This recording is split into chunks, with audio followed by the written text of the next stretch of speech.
Hello, everybody.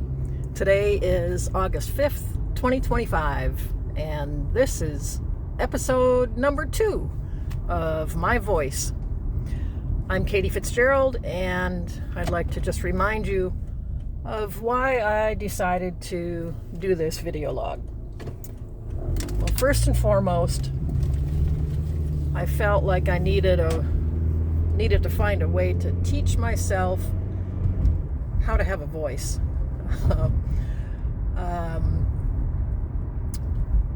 And you know, what better way is there to do that than to practice speaking about various topics. So I think as I mentioned in episode 1, I realized how much of an impact my childhood had on me in this regard, and you know, in particular with being taught to be seen and not heard.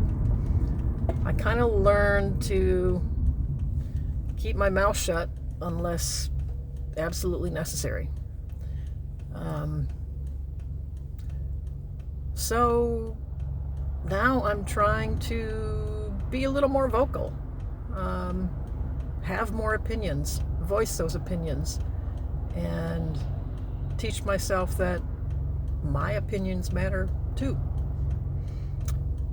Second reason is I want to share with folks how I'm learning to separate my sense of self from my actions. More specifically, I recently had to give up the business that I spent 13 years building, and just really felt like that was a failure for me, and had a hard time not thinking of myself as a failure because of it. So I'm learning to separate my worth from the things that I do, I guess. And third, I want to take some time to talk about things that I've learned on my cancer journey, having been diagnosed with breast cancer last summer, and went through most of the treatment. I still have a little bit that's going on, but most of the treatment has been completed and it's been successful. And boy, did I learn some stuff through that. So I'll be touching on that as well. And as I mentioned in episode 1, I've got a grab bag full of topics. So here's my grab bag. Oh, there it is. First one was a McDonald's bag. And my husband and I brainstormed 91 topics. Some of them are simple and silly, and some of them are much more complex and much more profound. But I think they all will shed some light on who I am as a person and how I came to be the person that I am. So today's topic that I've drawn is, what's it like having a piano in the house when nobody plays it? On the surface, kind of a simple, silly topic.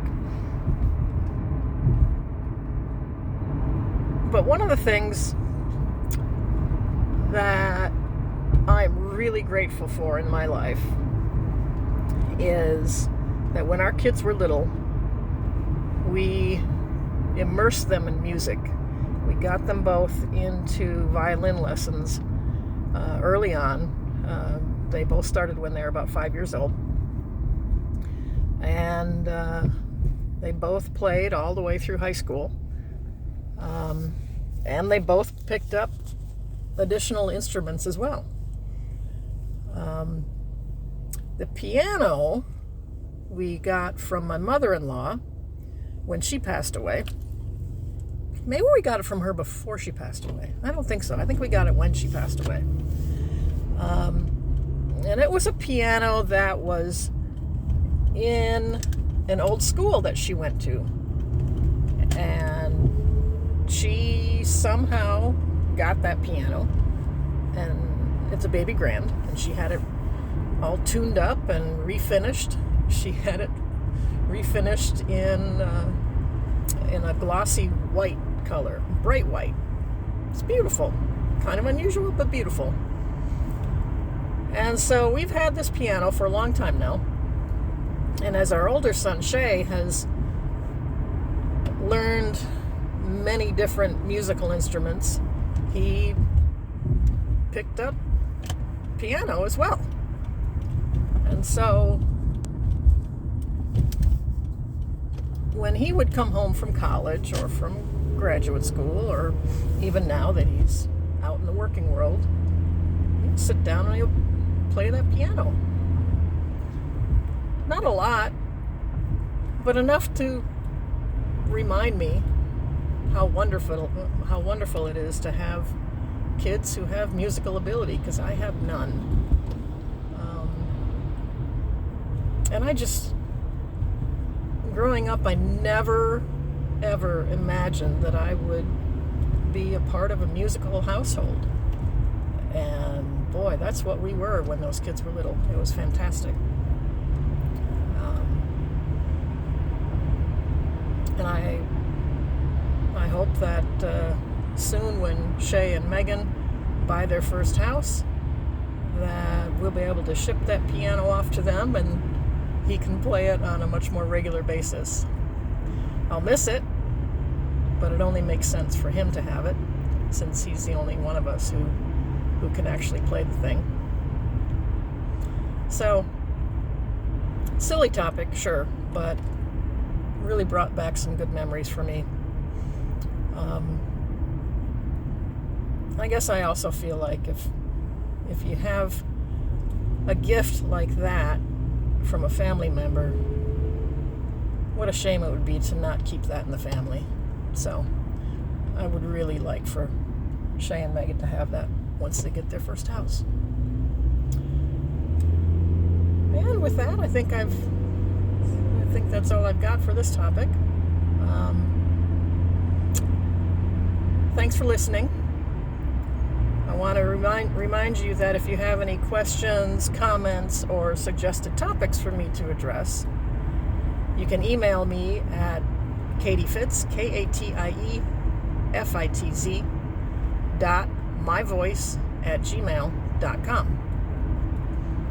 And I look forward to talking with you again tomorrow for episode 3.